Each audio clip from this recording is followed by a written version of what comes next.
আসসালামু আলাইকুম। আজকে আমি আপনাদের সাথে এই বিল্ডিংটা নির্মাণ করতে কী কী ধাপ অতিক্রম করতে হয়েছে এবং টোটাল কয় টাকা লাগবে এটা নির্মাণ করতে তা দেখাবো। এখানে আমরা প্রথমে দেখতে পাচ্ছি foundation work, column work, side wall, বিট বরাট, grade beam, ground floor casting, floor beam casting, roof বা ছাদ কাস্টিং। তারপর হচ্ছে আমাদের 5 inch wall plaster, roof ceiling plaster, wall paint, tiles work.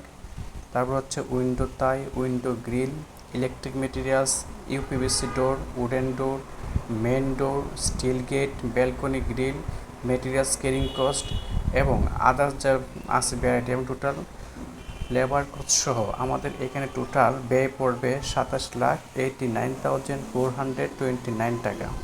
প্রায় 28 লাখ টাকার মতো আমাদের এখানে লাগবে। আসসালামু আলাইকুম।